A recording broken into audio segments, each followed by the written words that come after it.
In October 1942, on a remote German island in the Baltic Sea, the first successful launch of a rocket into the stratosphere took place. Originally, all the scientists had wanted to do was go to the moon, but instead, they had created Hitler's most advanced weapon of terror. Hitler had the idea that maybe the rocket could help him to win that war. In its last desperate attempt to turn the course of World War II, Nazi Germany unleashed an arsenal of sinister weapons against the Allies. In the next few months, more than 60,000 people would be killed or seriously wounded. One of their children came into us and said, "Mummy hasn't come home." And actually, Mummy never did come home. Using rare archive film and color reenactments, Battle Stations enters the world of rocket scientists, secret weapons, and the race to seek and destroy two of Hitler's most elusive and devastating weapons of war.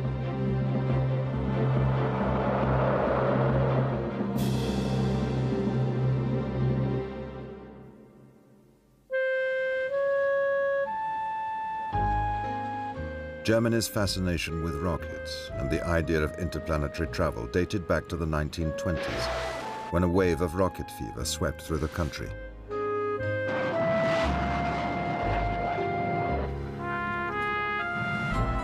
The German army decided to involve itself in rocket research out of its desire to circumvent the harsh terms of the Treaty of Versailles, which Germany was forced to sign after its defeat in World War I. The treaty imposed severe limits on the armaments Germany could produce, but contained a loophole. It made no mention of rockets. To the German army, this meant that rockets, if developed in secrecy, would be a viable weapon. But building rockets was still predominantly done by civilian enthusiasts. Our idea was to carry mail from one place on Earth to another one. Particularly in Germany, we have a lot of small islands in the North Sea and even in the Baltic Sea. And in bad weather, of course, you couldn't even send the mailman over there. He didn't want to get on a ship and maybe we get stranded.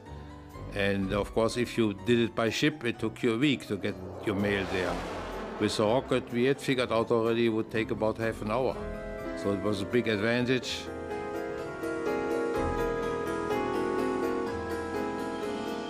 During this period, a brilliant young aristocrat named Wernher von Braun became interested in rockets. He'd been obsessed with the idea of space travel ever since his mother had given him a small telescope as a child.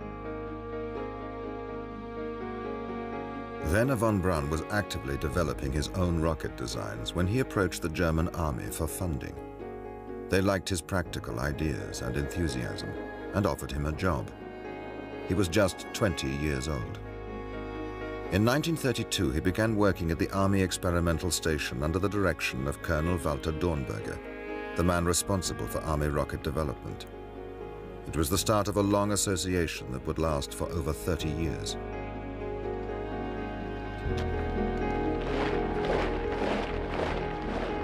When Adolf Hitler came to power, he poured money into a massive expansion of the armed forces and granted additional funds for the army to build a new rocket research facility. The location chosen for the new site was Peenemünde, an isolated island on the western edge of the Baltic Sea. In 1936, construction crews began turning the forested island into the most modern research center in the world.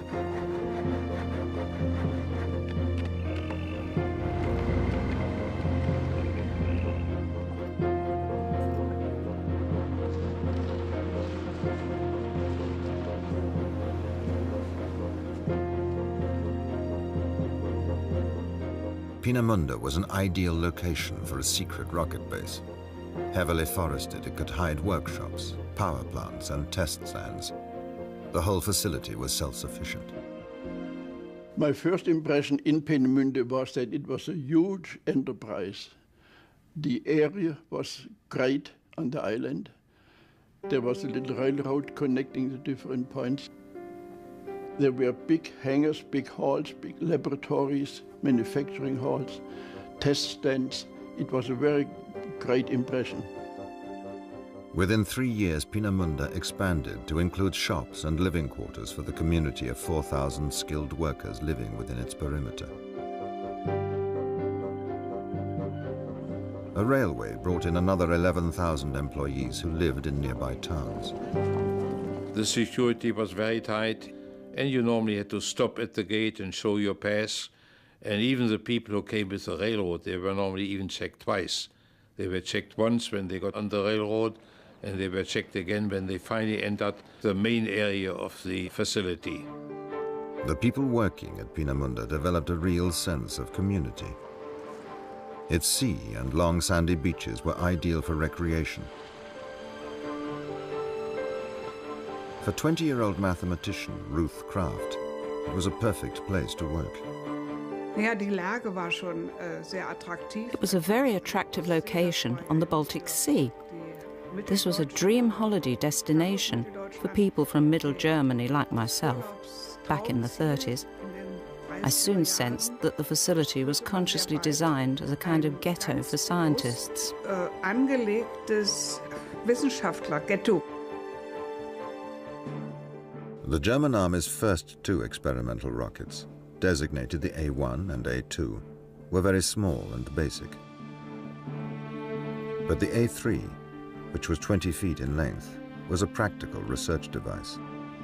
Its purpose was to improve the steering by the use of gyroscopes and to develop the thrust of the motor which would propel the missile through the sound barrier.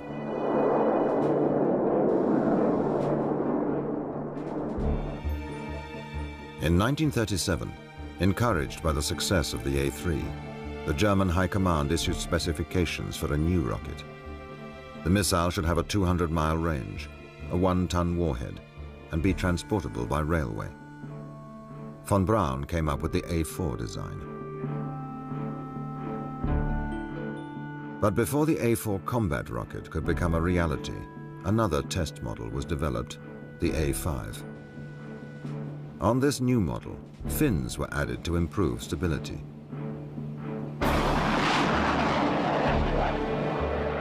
Test launches over the Baltic Sea were encouraging. Werner von Braun, seen here helping to recover a rocket, was to use the A5 as the standard test model until the A4 could be completed. But on the outbreak of war in September 1939, Hitler reduced funding for long-term rocket research. Hitler had initially not assigned high priority to rocket work. He figured, and maybe in a way he was right, he figured that it would take longer than, in his opinion, the war would last. Hitler had been present at one of the early rocket tests and was not impressed. Most people who saw rocket firing with a lot of noise and a big flame coming out of your rocket engine were really quite impressed. But Hitler just shook his head, turned around and walked away without saying anything. And of course Dornberger and von Braun were quite disappointed. But Werner von Braun had faith in what was happening at Peenemünde. Given more time, a bigger and more powerful missile would be within his grasp.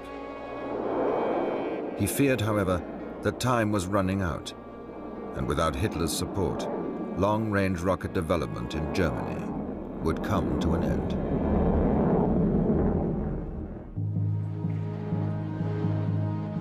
The development of secret weapons at Peenemünde had once again become a priority for Adolf Hitler. 2 years of war had stretched his forces to the limit.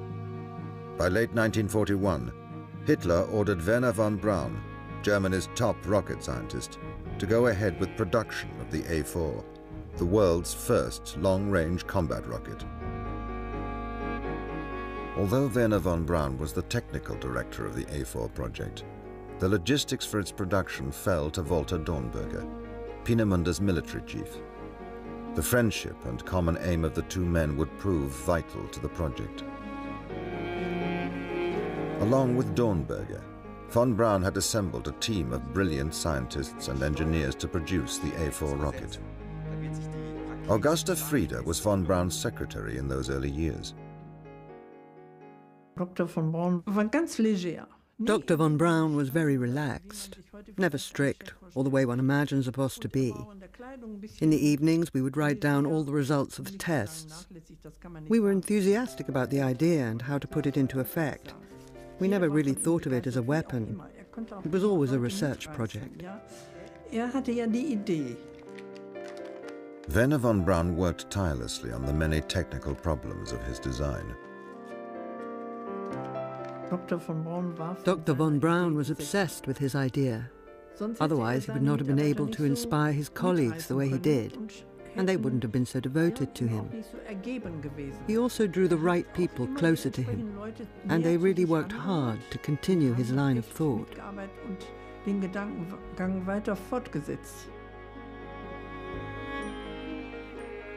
It was always most impressive to listen to him. He was an excellent speaker. He could formulate his ideas very beautifully and convincingly. Von Braun was extremely patient to tell and explain his standpoint and to listen to the other one and to bring forth his arguments, not with overwhelming power or with authority also, but just with technical reason and logic.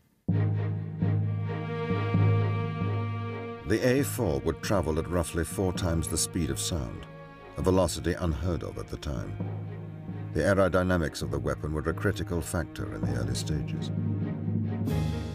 We had a big wind tunnel at Peenemünde, and we had wind tunnel measurements at various Mach numbers from subsonic to Mach 5, roughly. We were trying to build a supersonic airplane, and that's not that easy. Und da habe ich erst mal begriffen. That was when I understood what it means to design and develop a projectile that can go beyond the Mach number, that is supersonic speed. I realized something special was going on there, or something special was being developed. Stattfand oder entwickelt wurde. This early filmed diagram shows the technical achievements of the A4. The rocket is driven by the reaction of a jet of high-speed gases produced from the combustion of 9 tons of liquid oxygen and alcohol in the space of 60 seconds.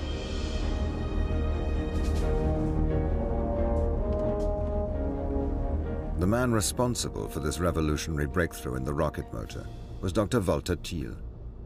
Walter Thiel was in a way parallel to von Braun. He was reporting to von Braun, so von Braun was definitely the overall boss. But Thiel had pretty much his own field. He was not really a designer. He was, in fact, a chemical engineer himself. But he was in charge of the development of the rocket engine. The capacity of one fuel tank was 4.5 tons of liquid oxygen. Keeping the fuel tanks empty until the launch made the A4 easier to transport. Located above the fuel tanks were 2 gyroscopes which controlled the rocket.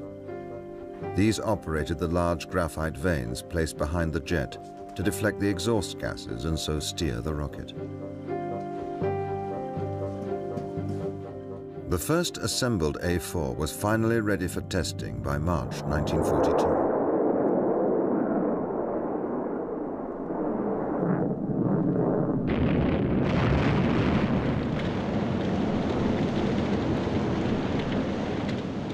It was a spectacular failure. When another test failed, the A4 critics in Berlin wanted the project cancelled. It was costing billions of marks with nothing to show for it. Von Braun was worried. When the tests failed, he came into his office. Although he was very angry, he kept it to himself. It was terrible for him because each time it was a setback and he couldn't make any progress. The second launch failed at about that point. So again, many people said, we told you so, you just can't make it. And then fortunately with the third one, which was really the last one which had been permitted by Hitler. Hitler wanted to cancel the whole operation.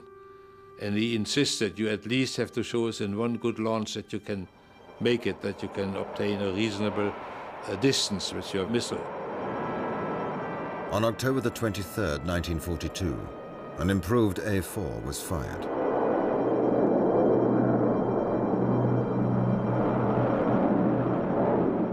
Once the 25-ton engine thrust kicked in, the rocket accelerated skyward, breaking through the sound barrier in 40 seconds. Von Braun had made his first major breakthrough. After a very successful launch and a big party we had, everyone was drunk. This is the first time that a human-built article has used a part of outer space to get from one place on Earth to another place on Earth. And so that's for me really the beginning of the space age. But the work at Peenemünde was far from over. Another secret weapon was now being developed that would be the prototype of the modern cruise missile.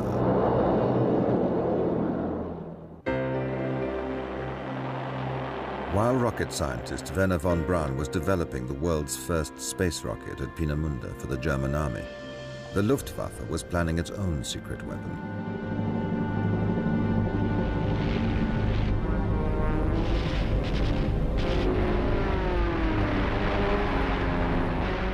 By spring 1942, the war was going badly for the Luftwaffe.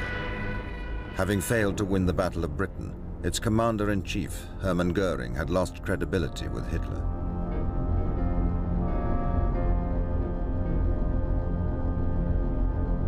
The second in command of the Luftwaffe was Erhard Milch, a ruthless and ambitious man who before the war had built Lufthansa, Germany's national airline, into one of the world's finest. Hitler liked Milch. The fact that he had a Jewish father did not matter. Milch was determined to restore the Luftwaffe in Hitler's eyes and proposed a new weapon, a flying bomb. Milch maintained that unmanned flying bombs offered numerous advantages over conventional bombing. They were cost-effective, had large payloads, and there was no risk to aircrew. Unlike the rocket, which was taking years to develop, the Luftwaffe wanted a quick solution and decided to adopt the pulse jet engine for its flying bomb, now designated the Fi-103. The early designs showed that the pulse jet was in fact a primitive jet engine that worked on the principle of forcing air through a narrow tube. The Fi-103 was launched by placing it on a sled mounted on steel rails on top of a long ramp similar to a ski ramp. A rocket booster then catapulted the flying bomb several hundred miles per hour in a matter of seconds. The Luftwaffe tested the Fi-103 at Peenemünde, although this was kept totally separate from the Army's rocket tests. The first flying bomb only flew for 60 seconds and subsequent launches failed miserably. But Hitler saw enough potential in the weapon to let development continue. The Fi-103 was in fact the prototype of the modern cruise missile.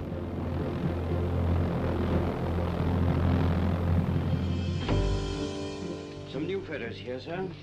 The activities on Peenemünde also began to attract the attention of the Allies, especially British intelligence. The British knew the Germans had been working on secret weapons even before the war, but never knew the type of weapons they were. But by 1943, enough intelligence had been gathered for Prime Minister Winston Churchill to take the threat seriously. He established a committee codenamed Crossbow to review all the evidence of German long-range weapons. Top-secret reports compiled by British intelligence were taken by special courier to the Cabinet war rooms, deep underground in London, where the Crossbow Committee met.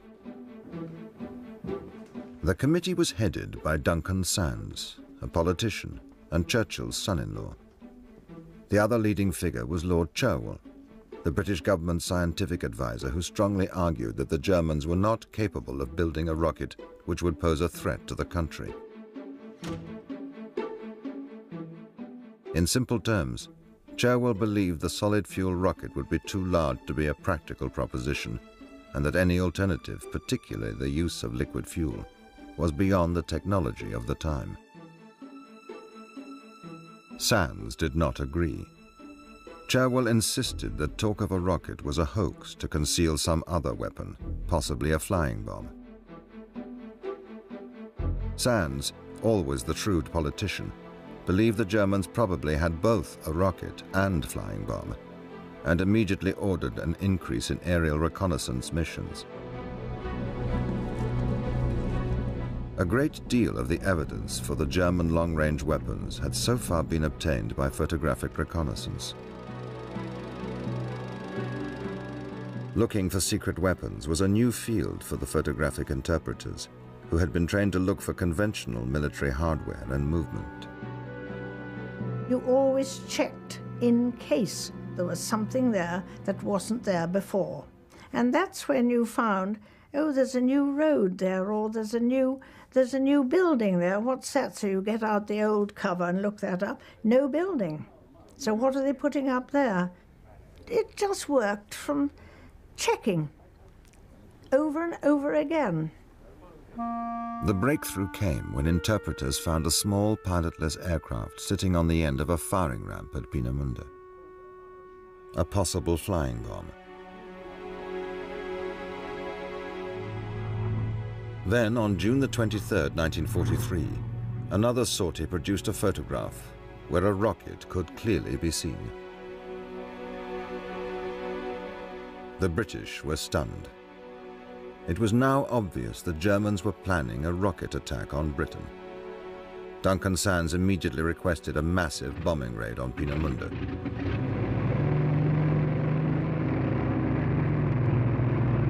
On the night of August the 17th, 1943, the Royal Air Force amassed 500 heavy bombers to attack Peenemünde. Their mission was not simply to destroy the base, but to kill the scientists and key people whose work threatened England. The raid was launched in complete secrecy. The true nature of the target was not revealed even to the RAF bomber crews. The inhabitants of Peenemünde were used to hearing enemy bombers fly over on their way to bomb Berlin. We did not take any notice of the sirens wailing. We did not even get out of bed for that, because we were used to reconnaissance planes in the air, but we always thought they would not see us. High explosive and incendiary bombs began falling. Peenemünde was caught unprepared and soon became a sea of flames. And that particular night, I remember that very well. We went into the ditches and lay down, and the bombs came. There were a number of hits by bombs in buildings, and fires began to burn. It was a very, very ghastly situation. Due to the phosphorus and the air pressure from the bombs, everything, including the debris, the sand, pine needles, were flying around. And then we saw all the bodies lying there, torn to pieces. Zerfetzte Körper.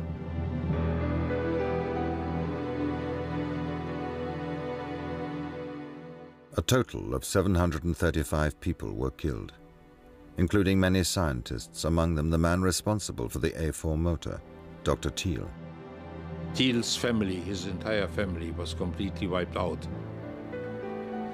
And there were, of course, a number of other key people, but Thiel was probably the most important man. And in that sense, probably the air raid obtained its objective to kill the German workers so that the work could not continue in Peenemünde. The raid had severely damaged Peenemünde and set the A4 project back by several critical months. It also prompted the Germans to shift some of their experimental activities to an SS artillery range near the village of Blitzna in Poland, beyond the range of Allied bombers. Despite the setback to the A4 rocket, Hitler's other terror weapon, the deadly flying bomb, was at last ready to be unleashed against the Allies.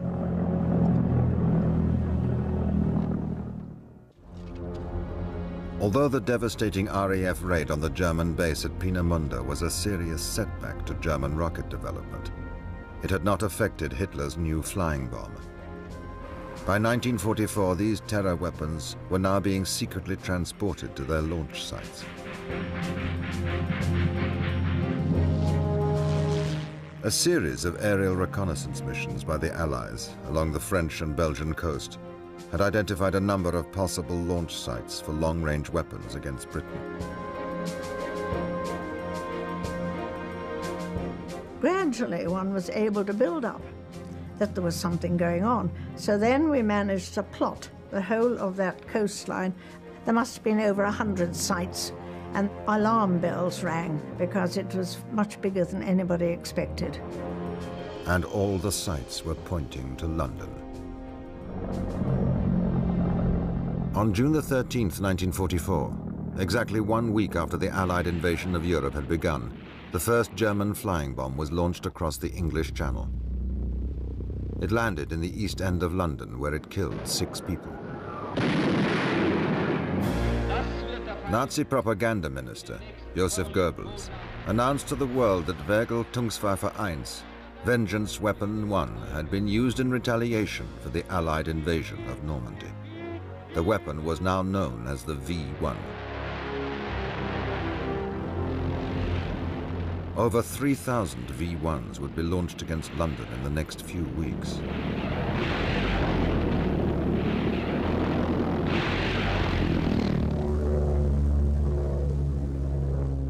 The British knew little about the V1. The blind, impersonal nature of the flying bombs made people on the ground feel helpless.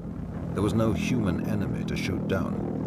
We did know they were coming because they made a very distinctive sound, and it was a sort of room, room, room, room, room, and then suddenly it would stop and you just dive for cover wherever you were. There was this terrible silence. It just seemed like the whole world stopped. The V1s were launched day and night, the 1-ton warhead of high explosives causing enormous damage in built-up areas.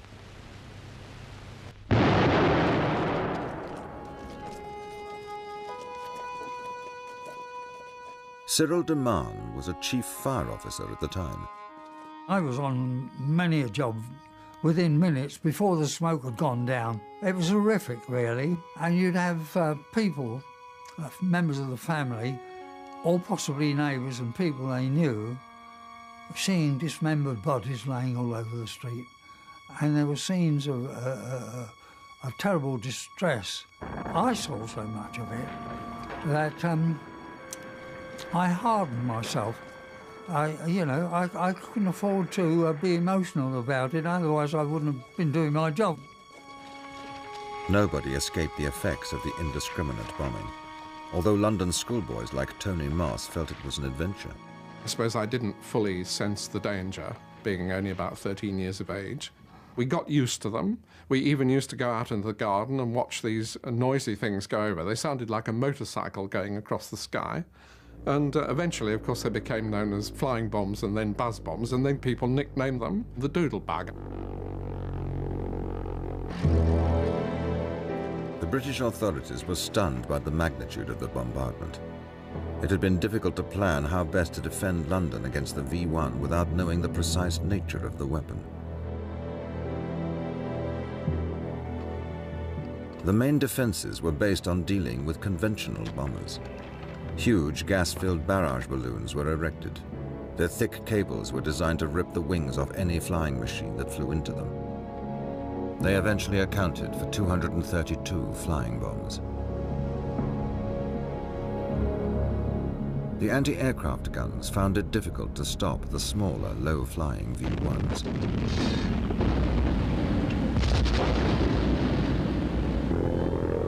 The British soon realized the best way to combat the V1 was to concentrate their guns and destroy the flying bombs long before they reached London.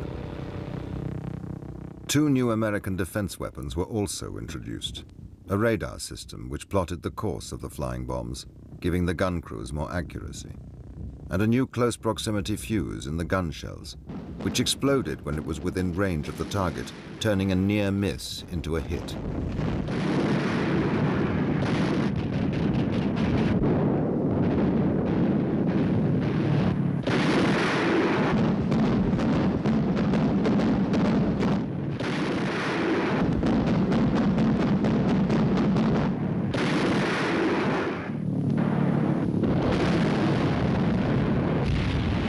The new strategy worked. and V-1s were being shot out of the sky at an increasing rate.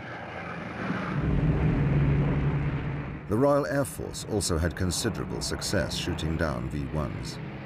They deployed specially adapted Spitfires and the Hawker Tempest, their fastest fighter. However, because of its speed and size, the V-1 was a difficult target. If you saw a flying bomb coming towards you, it was no good saying, oh, I'll get in behind it and shoot it down, because, in fact, you would never have caught it in that way. We had to have an entirely different technique of getting up above them, then diving and with an aileron turn so that we dive virtually on top of them and then flattened out behind them, and then you're in a position to shoot it down. If you got directly behind it, you had the heat haze from the jet, and all you could see was a couple of wingtips. But you'd pull into about 400 or 500 yards and give it a burst.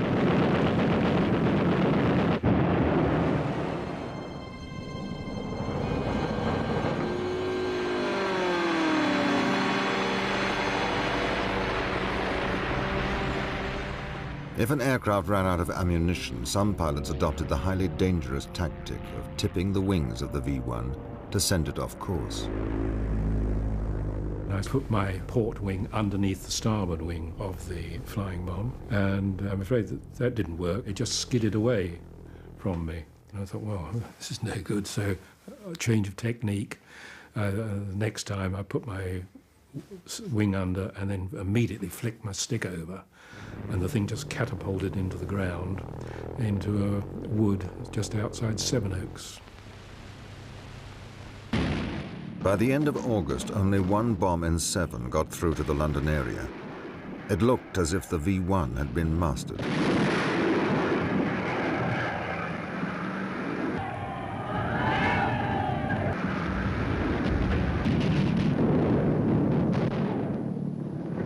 Of the 8,000 V-1s that were launched against London, 2,400 reached their target.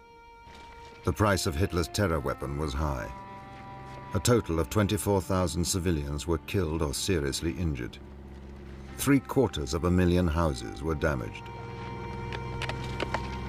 Although the V-1 campaign had failed, a second threat to England now drew near.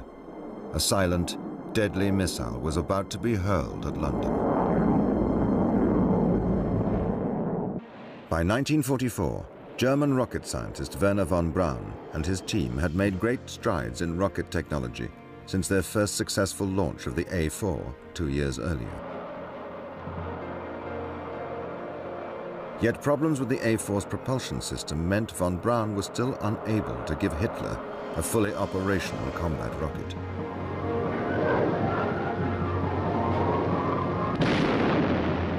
In July, the A4 project came under the control of Heinrich Himmler, head of the notorious SS and the second most powerful Nazi in Germany. Von Braun had repeatedly told Himmler the A4 was not ready to use, but Himmler had convinced Hitler that the scientists were being far too cautious in firing Germany's new secret weapon. It was not yet fully reliable, and it was always a particular effort on von Braun's part to convince Himmler particularly that our rocket is not yet accurate enough and not yet reliable enough to be used as a real good and successful weapon. When Hitler finally decided to really use it as a weapon and to eventually call it the V2, it was not completely developed. So we should have had an extra 2 or 3 years to do final developments, and then the V2 would have been able to have really a very accurate, a pinpoint missile, which can pick out a building in a city complex or ship at sea. After the RAF had bombed the original rocket testing site at Peenemünde in August 1943, tests of the A4 were also being carried out at an artillery range at Blizna in Poland.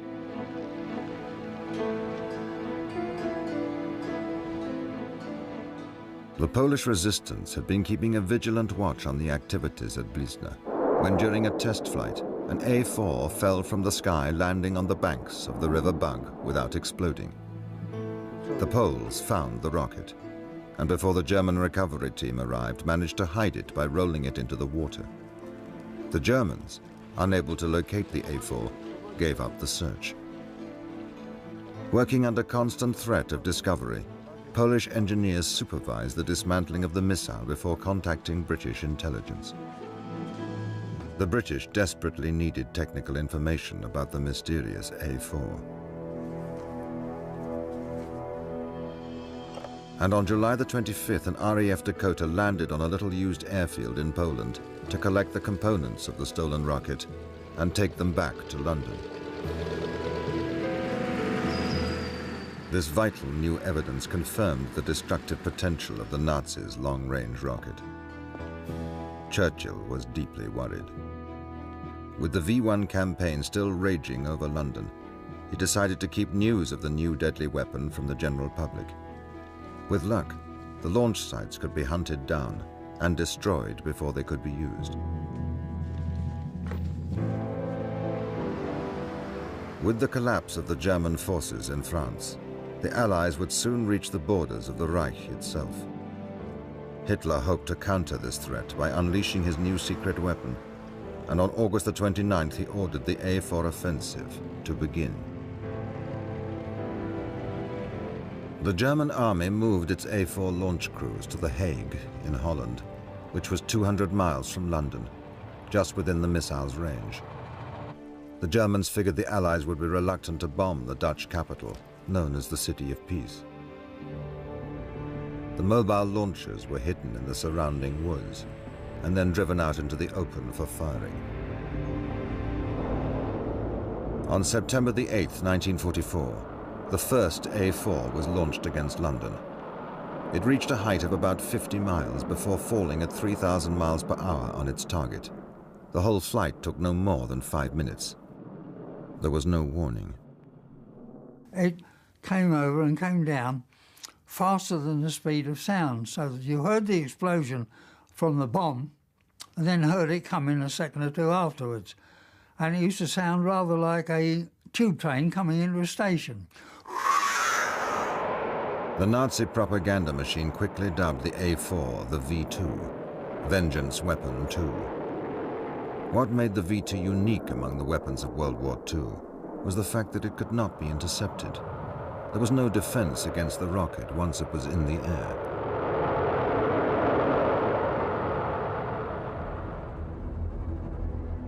"60 days after the offensive began, the local Woolworths in Deptford, East London, was crowded with shoppers, mostly women and children, when a V2 hit the store.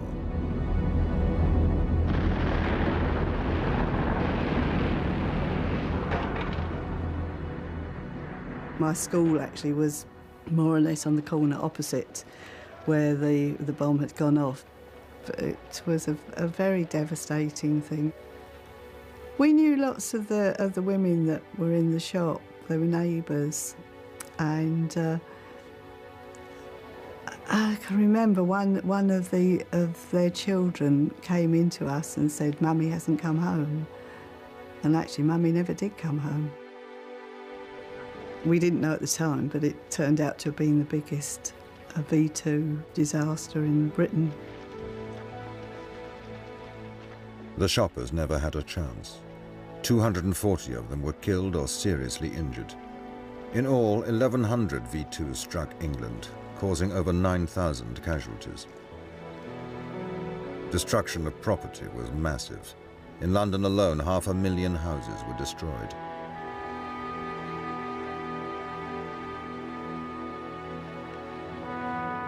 As the final months of the war drew to a close, the Germans, who had stockpiled thousands of both the deadly V1s and V2s, continued launching their V-weapons. When the launch sites in France and Belgium were overrun by the Allied armies, the Luftwaffe began using bombers to launch V1s. Over 1,000 were fired in this way.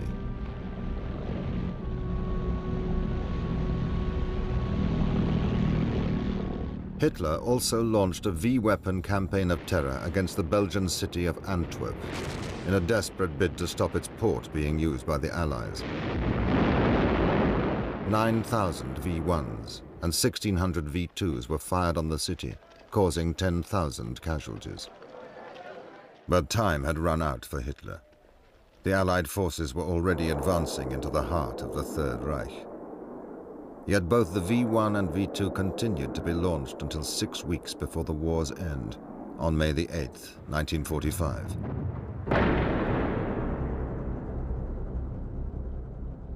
Although the V weapons did not win the war for Hitler, they did have an immense effect on Allied resources. They forced the Allies to divert thousands of aircraft, 2,700 guns, and 250,000 troops from frontline duties.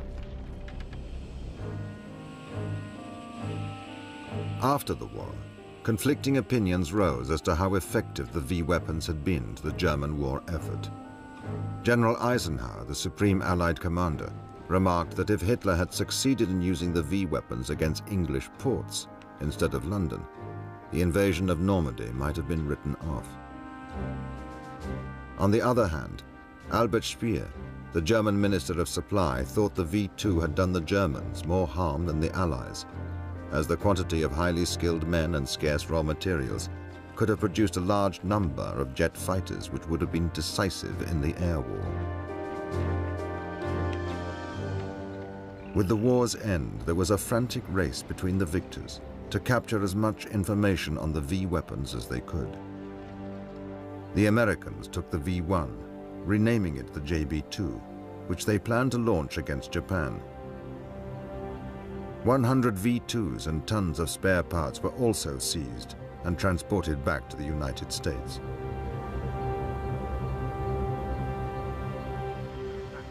But the victors also wanted the scientists. Werner von Braun made a conscious decision to offer his services to the Americans, and on May the 2nd, he surrendered to the American army. Von Braun and his team of 118 German scientists and engineers went to work for the Americans at the White Sands Proving Grounds in New Mexico, developing guided missiles. Due to their new allegiance, it was considered unwise for them to take pride in the A4 weapon system, which had been used as a means of terror against Allied civilians. In America, Werner von Braun's leadership qualities again shone through, and he was able to return to his original dream of putting men on the moon. He was a genius as an engineer, as an organizer, as a project planner, as a leader, as a person who could convince others of his ideas. I think with Werner von Braun we would not have the space program that we have today. We certainly would not have been on the moon, and we probably would not have an international space station going around the Earth today. Werner von Braun had begun his career with the top-secret rocket, but his dream was realized when in 1969, the Apollo spacecraft landed men on the moon. It was just 27 years after the first successful launch of the A4 at Peenemünde.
In 1943, I was on the staff of the Chief Regional Fire Officer for London at Lambeth headquarters, and the Chief Regional Fire Officer, Mr. Frederick Delph, later Sir Frederick, began by saying, "You've been reading this story about Hitler's latest secret weapon," because he had secret weapons pretty well all through the war.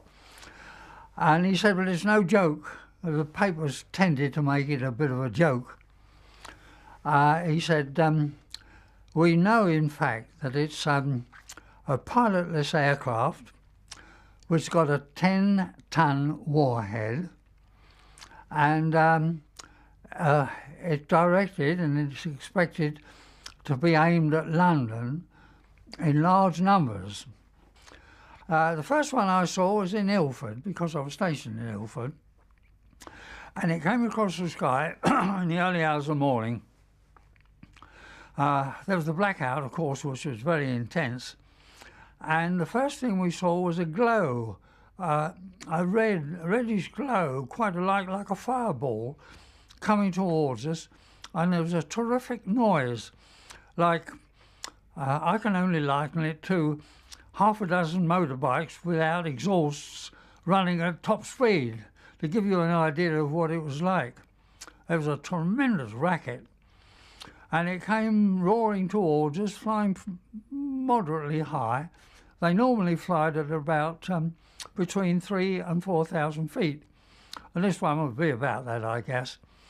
And I thought, first of all, wasn't used to these the flying bombs.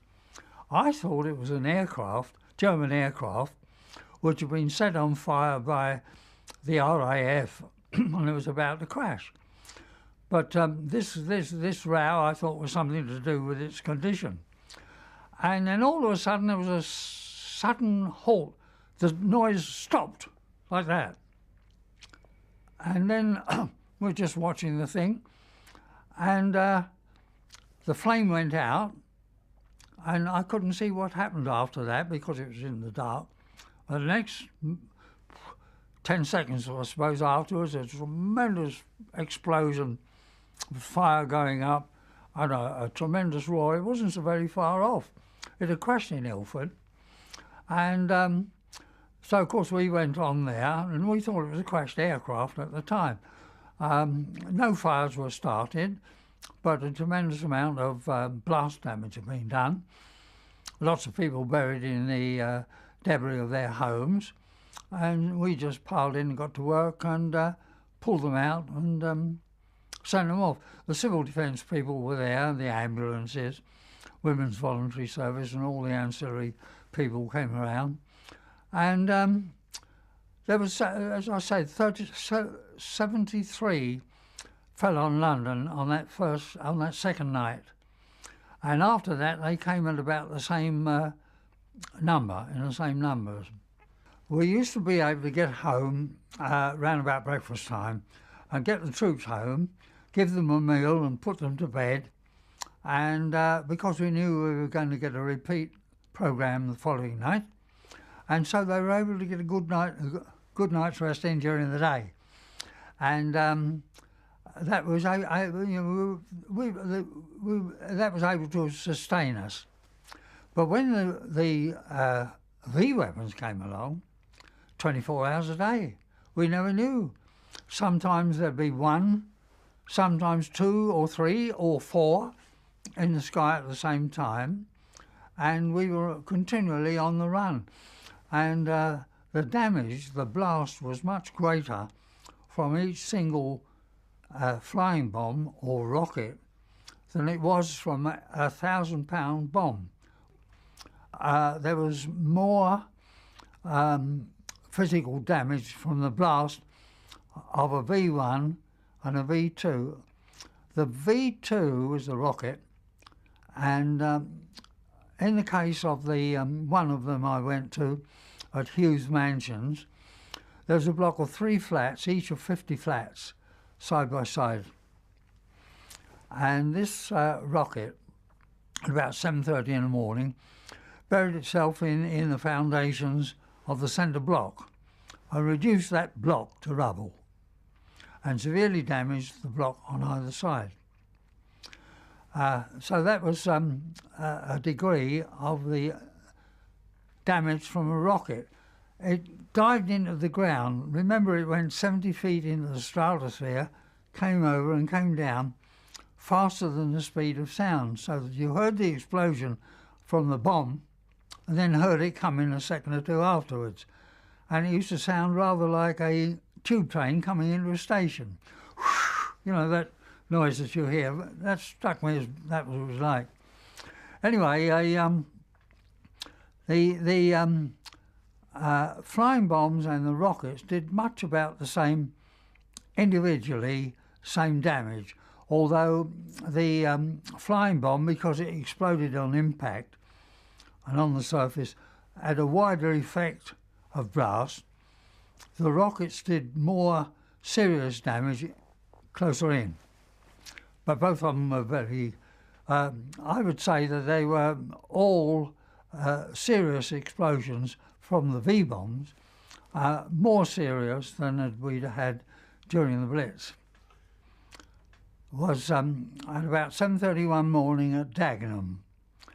I was serving in that particular area, and I got news of this flying bomb having come down. It was on there about 10 minutes, I suppose, after it had arrived.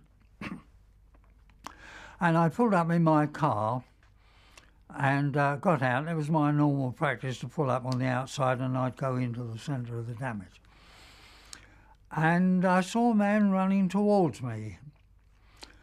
And presumably he was the father, and he was carrying a child that he was clutching tightly to his breast.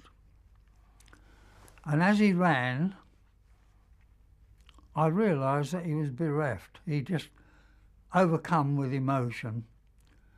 And I take it that this was his child. And he clutched this baby, 2 years old, I guess. And as he ran, I was conscious of two little fat legs jogging up and down as he ran. And as he got close to me, he was moaning. I got two little girls at home myself.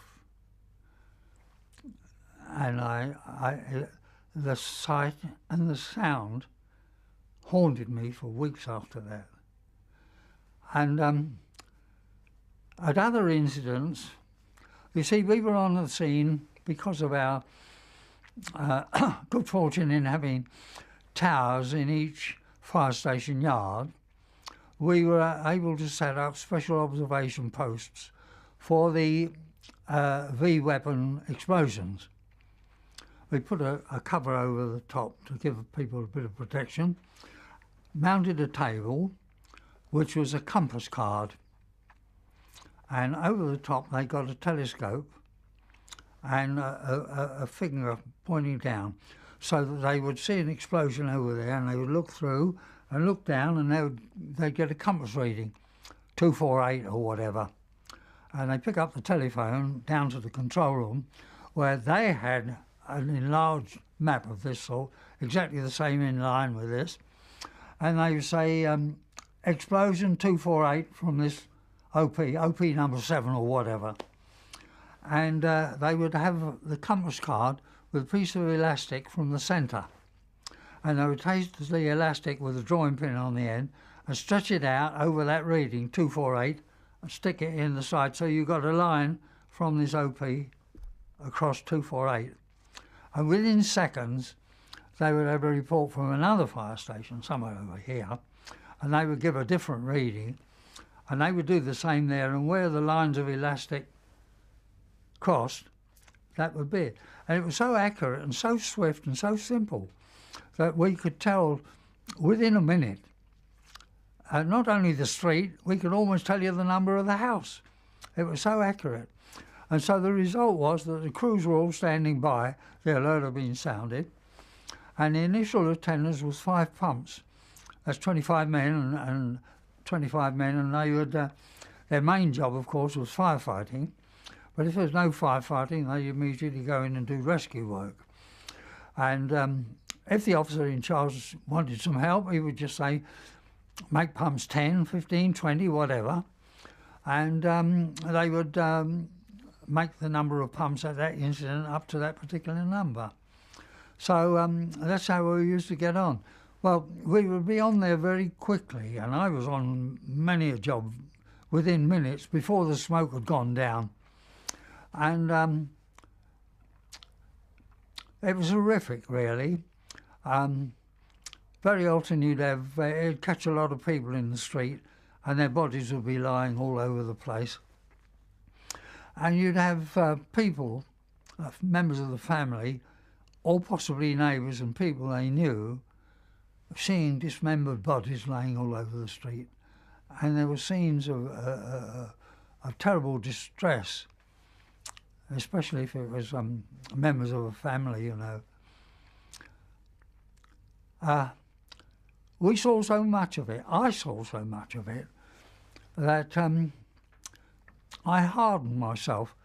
I couldn't afford to be emotional about it, otherwise I wouldn't have been doing my job, wouldn't be thinking about other things than what I should be doing. So we used to accept things that normally I would find very emotional. But always, I suppose it was the fact that I'd got 2 little girls at home, but whenever I saw infants and toddlers pulled out the dismembered bodies, you know, smashed about, and I very often found myself crying. Just couldn't help it. Not ashamed of it. It just happened. I didn't worry about adults when they were pulled out. It didn't affect me the same. But children was the same. And you would see this terrible distress about people who've just seen the shattered bodies of their members of their families laying there and being pulled out, and maybe helping to pull them out themselves. And it was very trying. That's why I say, what with the long hours, the lack of sleep, and the general atmosphere of these things, it made this the most stressful period of the war for me.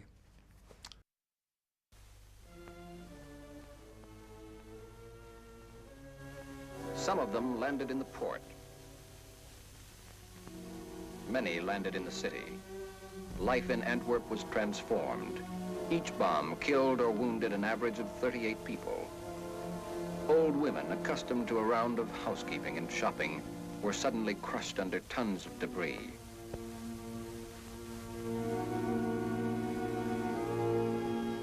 The lives of children playing in the streets were violently interrupted.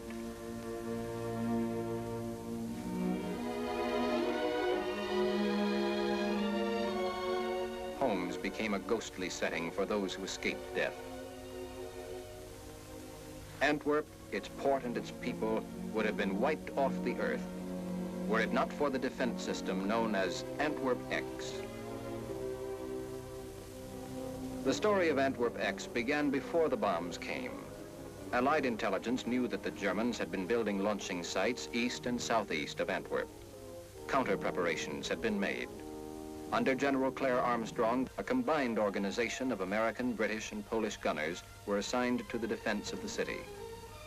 It was their job to defend the city against the V-1.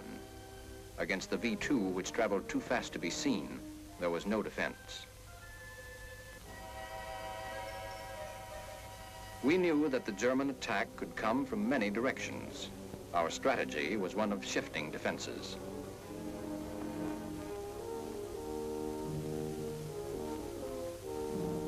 When the V-1s began to come over from one direction, batteries would be shifted quickly, so that several belts of anti-aircraft fire, one behind the other, could protect the city. To make this strategy a success, new lines of attack had to be expected, and anti-aircraft units had to move quickly from one position to another.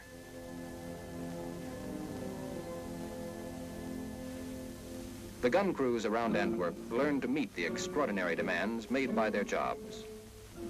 A move order was just a couple of points on a map, but to the men it meant something more, something vital and urgent. They had seen the damage and death that the V-1s could bring.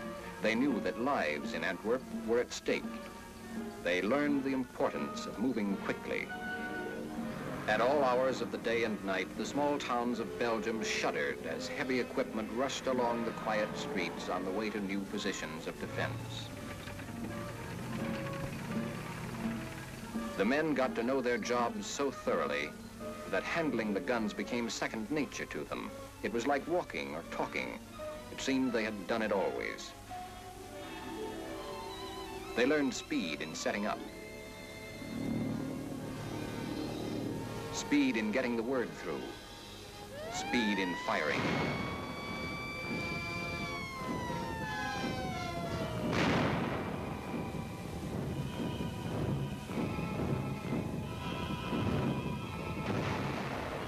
They learned accuracy.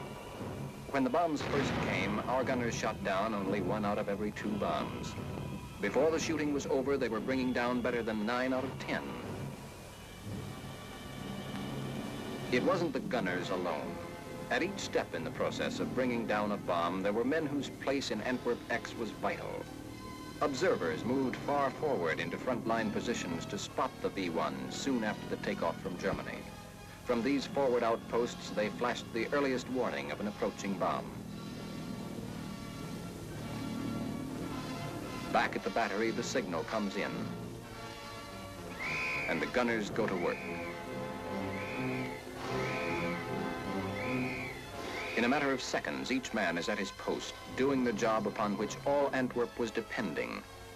A job of cooperation, a team of American and British troops blending its efforts. Through rapid estimations, the course of the bomb was plotted.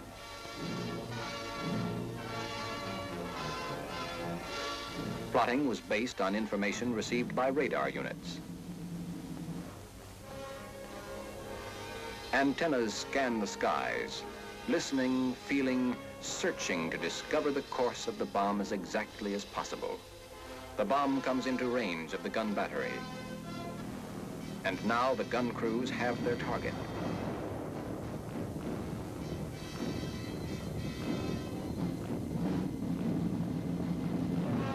When one belt of guns failed to bring down a V-1, there was at least one other battery backing up the first.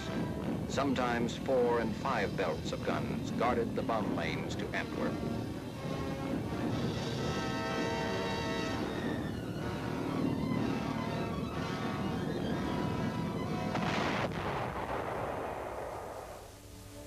For 160 days, the men of Antwerp X were on duty every day.